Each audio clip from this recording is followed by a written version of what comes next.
hasn't turned over to 4 o'clock. We're not going to get in trouble for starting early.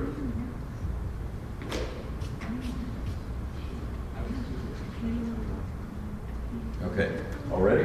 Ready. We'll call this study session of the Yuma Union High School District Number 70 Governing Board to order. If you'll all rise for the Pledge of Allegiance, a moment of silence. Mr. Gonzalez will lead us. I pledge allegiance to the flag of the United States of America and to the republic for which it stands, one nation, under God, indivisible, with liberty and justice for all. Thank you. You may all be seated. Appreciate the crowd tonight. Thank you for all coming.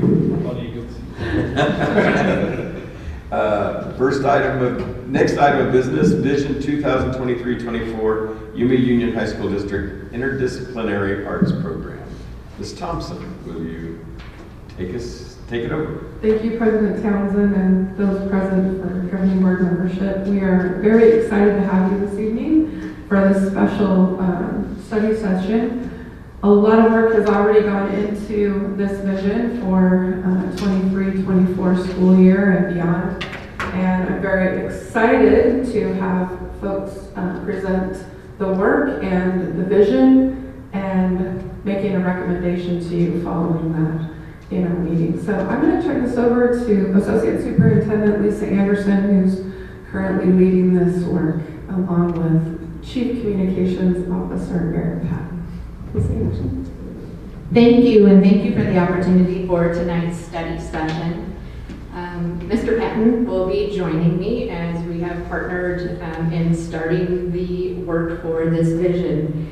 The role of fine arts in preparing every student for college, career, and community can't be emphasized enough. To build on Yuma Union High School District's strong existing fine arts, Yuma Union is wanting to increase learning opportunities for Yuma County students through rigorous academic coursework and unique artistic performance experiences in music, theater, dance, media arts, and visual arts. The purpose of tonight's study session is to inform the board of the vision and address questions. As on tonight's agenda, you're going to see a recommendation for a job description. And that job description would be the person, or that role is to continue to lead the work that's already started. Looking at 3 phases of this work, there's an exploration, there's a launch, and then the experience for the students. I would say for me personally, with some of the different, with our teaching and learning team members, this has been an exploration for about 5 years. It's also with that exploration making sure that the district conditions are right to take the next step, and that's why we are here today. With the exploration phase, there have been surveys sent out to students. We have met with the fine arts teachers, and Eric is going to talk a little bit about that with some data. But what we're visioning is, and you have an information sheet in front of you, a fine arts program, fine arts experience for students that would open in the 23-24 school year.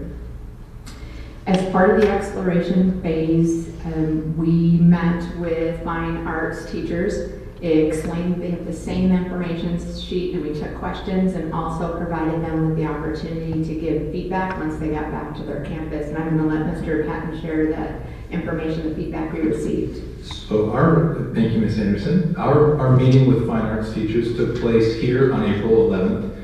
We had 18 of our 35 fine arts teachers here immediately after school. They were excited to be part of the conversation. First of all, I think afterwards we met for about an hour and 15 minutes. They thanked us for including them, and Mr. Brienzo was there. I see him nodding. It was, I think, overall a really good conversation. As part of that conversation, we said that we would provide a feedback form after the meeting the following morning. That way they could maybe provide some feedback, get some questions answered that they either didn't think of that day or had maybe not been comfortable sharing in front of the larger group.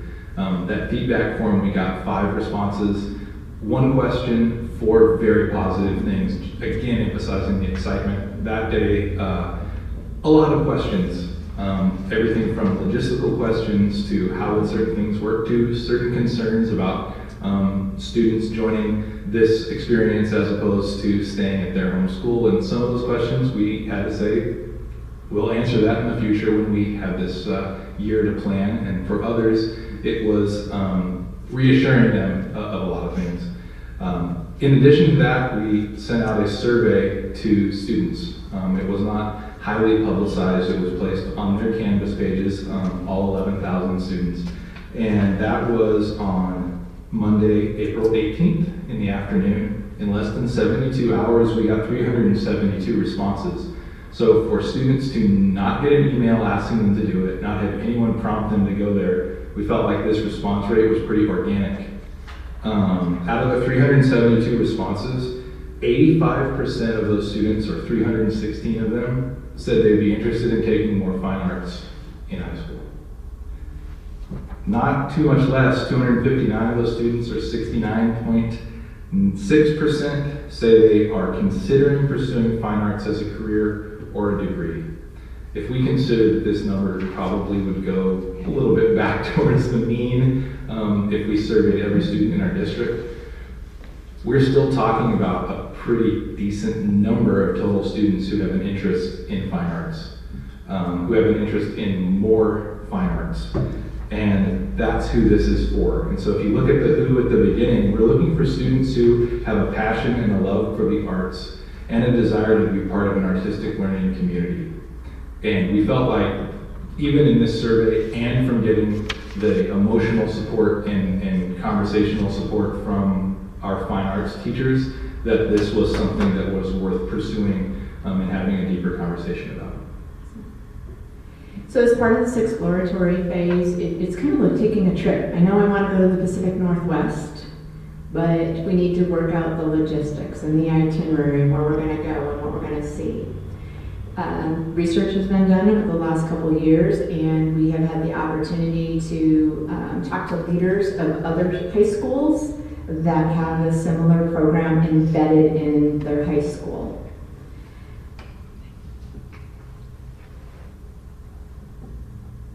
We have met with one particular school, along with bringing in the Yuma High administration, so Mr. Hatton and I with their director, and they have, all the programs that we've met with and the directors have offered 100% support as in information when they went through this and what they're currently doing in their programs. So what we're looking to do is create a program. And it's really about the experiencing the arts. It's not performance. It's about experiencing the arts and a sense of community.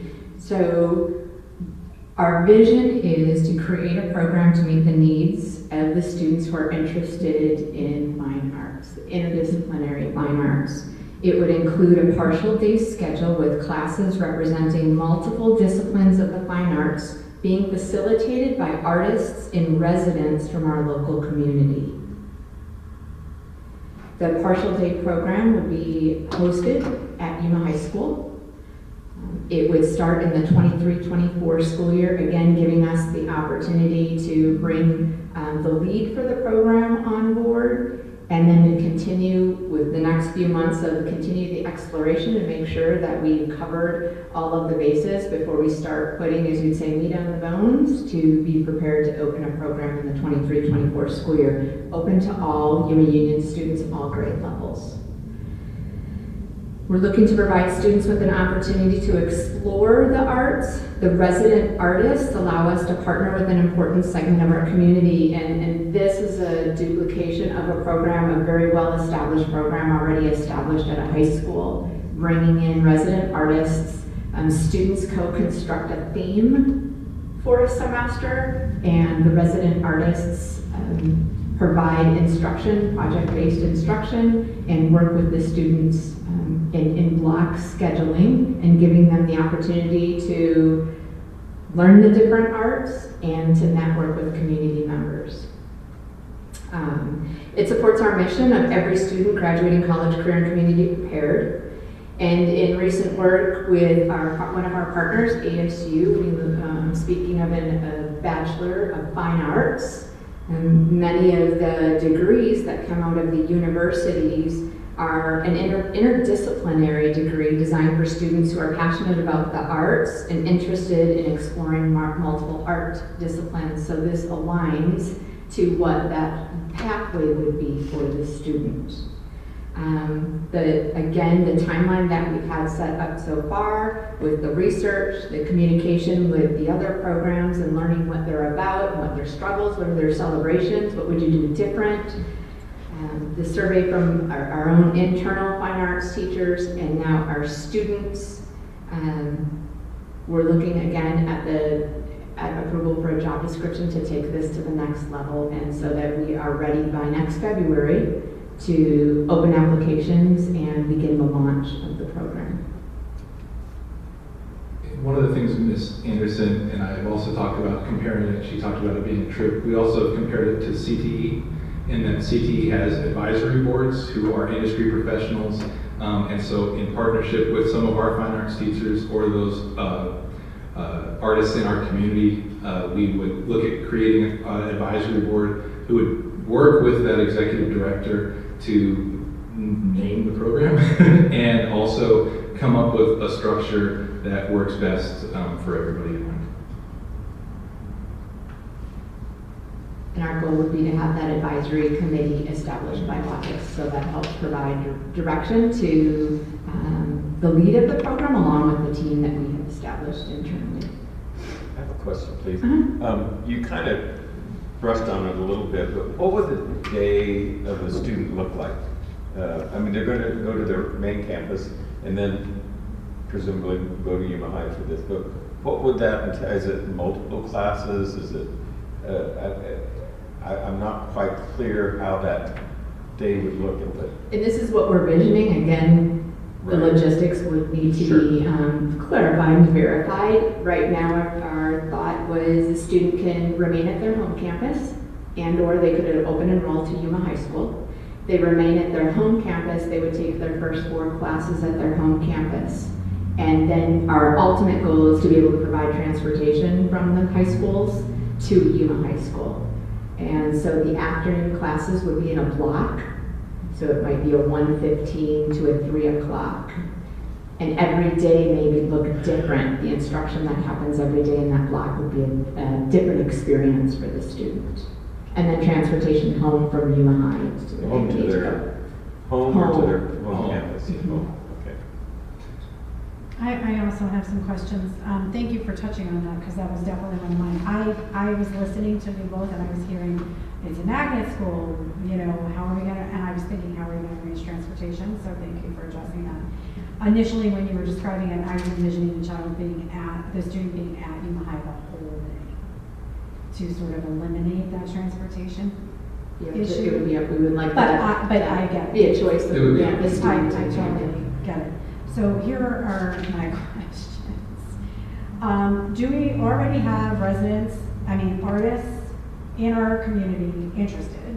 Have we reached out to artists within the Yuma community already, or is that something that's going to happen? That's going to happen. That will happen. We're trying to be very strategic about who we talk to first and Okay. whatnot. And I think that our fine arts teachers were really appreciative of them being in the know first, and we needed that buy-in, I think, before we ever reached out into the community, because they're really tight in that community. Right. I guess we haven't figured out the application process yet, or, and we just randomly picked a 150 number, or is that based on the program that you were mimicking? Based on the program that Okay. we're making to start up. Okay, perfect. And then what happens, also, I have a concern about what happens if students change their mind. Well, you know, they've been in for 3 weeks, it's not for them, or their friends have been in for 3 weeks and they really want to get in. You know, is that something that you will be addressing in the future? I would think the enrollment, the open, when the entry dates, that would be one of the logistics that Okay. the lead would need to. Okay, and then lastly, I'm so excited to learn about this, and I think that this is just another great crevice for our students who want something different and that we don't offer to crawl into and really explore, so thank you.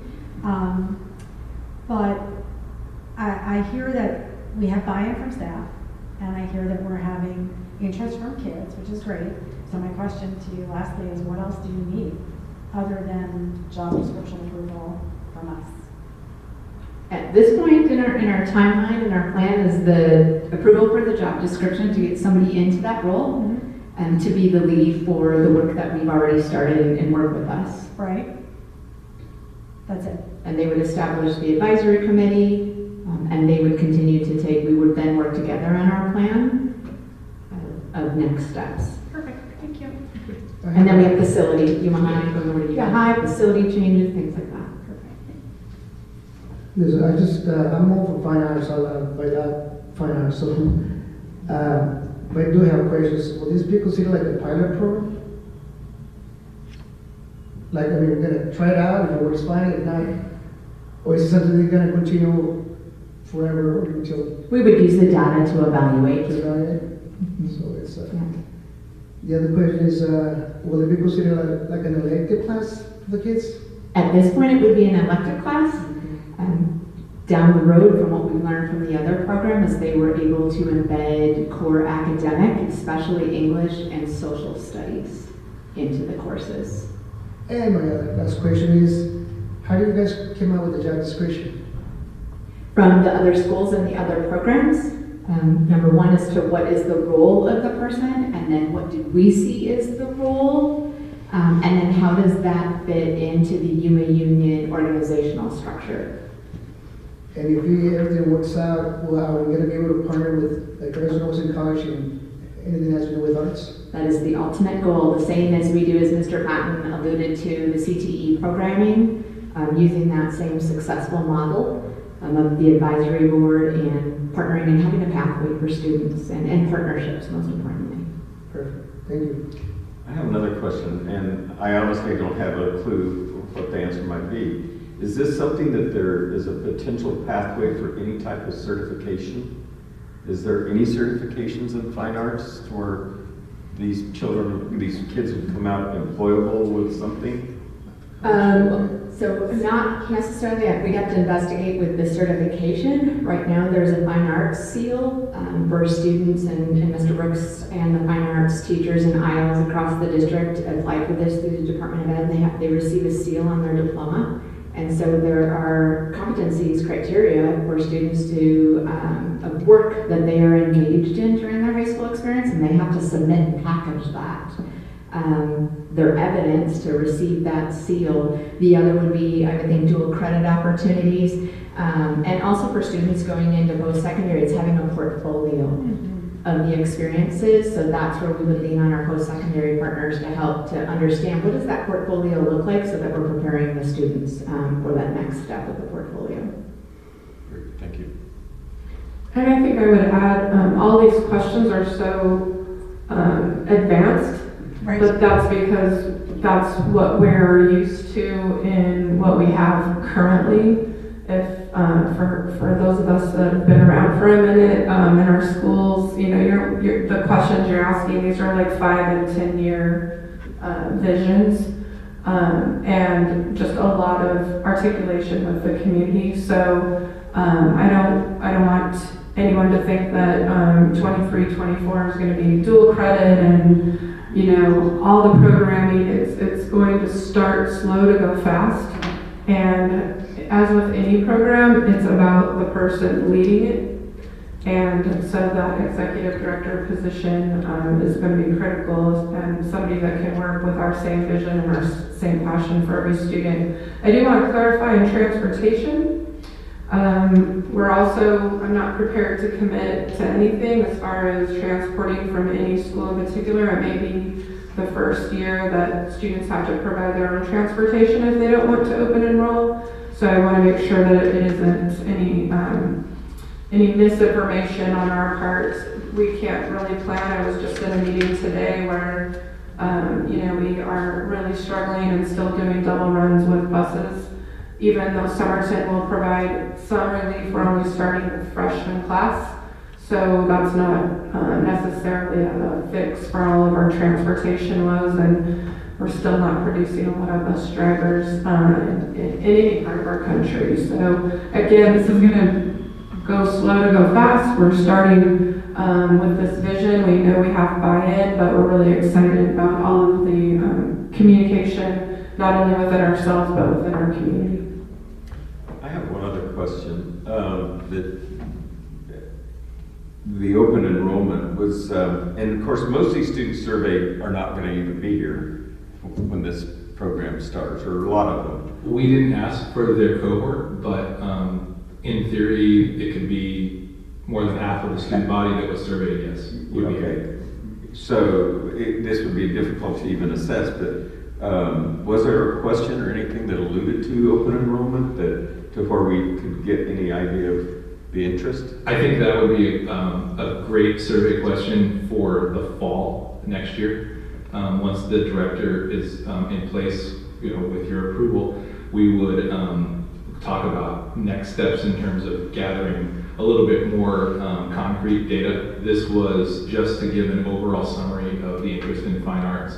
One other question that I didn't put the numbers to, where that we asked what school they attended, just to get an idea if there was a certain pocket of the community that was interested. And believe it or not, at least 15% of the survey respondents were from each of our 5 campuses. Wow. So there was a good swath from all 5 comprehensive campuses, which was exciting because it showed that there was a general interest, and that's kind of what we were looking to see, is if there was a general interest or if it was really concentrated to one school, or hey, maybe just a few clicked on the campus banner. But it was a pretty well-rounded number.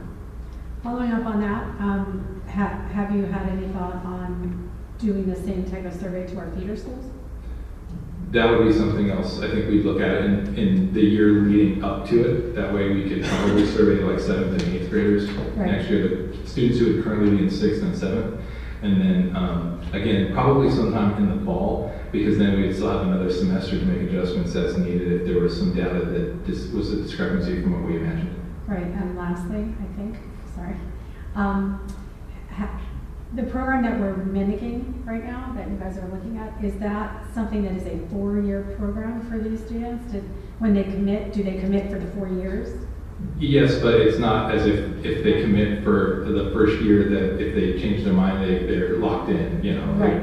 It potentially, if there was a cap and someone left the program, there would be an opening, and assuming if there was a lot of interest, there'd be a waiting list, and that student would then get in. Right. Their classes are structured in approximately 6-week blocks, so there would be sort of a course offering or a list of courses available for those 6 weeks, and then after 6 weeks, those would change.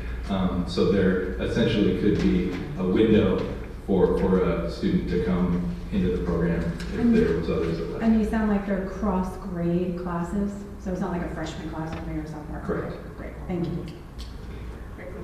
Thank you. Another reason that we haven't gone deeper is I work for you, so it would have been really uncomfortable for you to start hearing that all these surveys are going on, and we're contacting middle school partners, and they come to you and say how excited they are, or what is this, and the board hasn't even given permission for us to move forward. So when we hesitate with our answers, it's not because we don't have our own vision, it's because we needed to bring it to you as our governing board for permission to even move forward. We can't do this work. We need another person. And I also want to add, as far as our students, we do have a very strong philosophy in this district that leadership and counselors don't make programs. The teacher makes the program. And in this case, student interest will drive it, and that's how we've built such a strong career and technical education programming. Is we don't decide, our students decide, and then we seek those professionals to support those interests. And I'm very proud of the arts community in Yuma County, and I do know we will have partnership there, but it will be driven by student interest who we seek out. Any other questions? Thank you very much. Thank you. Yeah. Is there a motion to adjourn the study session? So moved. Second. All in favor, say aye. Aye. Opposed? We're out of the study session. Does anybody need a short recess before we go into? Okay. I'll call this meeting of the Yuma Union High School District Number 70 Governing Board to order. Our first item is, by the way, thank you, and we'll see you later, Mr. Brooks. Thank you. Okay. Consideration to approve job description, executive director, to be determined interdisciplinary arts program. The job description was sent out to you. You hopefully read it. It's also here. Is there a motion to approve the job description? I move that we, the governing board, approve this new job description as described. Second. Motion made by Ms. Kravis, seconded by Mr. Gonzalez to approve the job description of the executive director in interdisciplinary arts program. Any questions or further discussion? All in favor say aye. Aye. Opposed? Motion carries unanimously. Thank you very much. It's very exciting. Very exciting, you're right. Anxious to see how this turns out. Next item, consideration to approve routine personnel. It was in your packet that was sent out. Is there any questions or discussion? Is there a motion? I move that we approve the personnel. Second. Motion made by Mrs. Kravitz, second by Mr. Gonzalez to approve the routine personnel as presented. All in favor say aye. Aye. Opposed? Motion carries unanimously. Now I have to read one. Consideration to approve a donation. I'll read it real quickly. To San Luis High School, the Green and Black Band Parents Booster donated $4,750 to San Luis High School Band. This donation will be used to help pay for the band's transportation to Disneyland to participate in the Disneyland Parade on April 28, 2022. It is recommended that the governing board accept the above listed donation. Is there a motion? President Hanson? Yes. I'm sorry to interrupt, and tell me how we should handle You're this. fine. Okay. Unfortunately, today, we got, just before this meeting, we have information from the vendor of the charter bus that they are now requiring all payment ahead of time rather than our regular payment method of PO. So I'm respectfully asking that we pull this donation. Principal Arviso will be taking care of the payment and will be taking our own buses. But I wanted it, I do want it on public record and for you all to know that we do business with this charter company, and this is just today that they have changed their process due to explanation is gas prices and just prices in general, and that all the vendors aren't always, or all of the customers aren't always good for the money on the other side. So we will not be able to pay ahead of time, and we will not be able to use the charter company for this particular trip, unfortunately. So we're pulling the item all together. We don't need to approve it for anything else. No. Okay. So with that, is there a motion to adjourn? So moved. All in favor say aye. Aye. We are adjourned. Thank you all very much. Fine arts.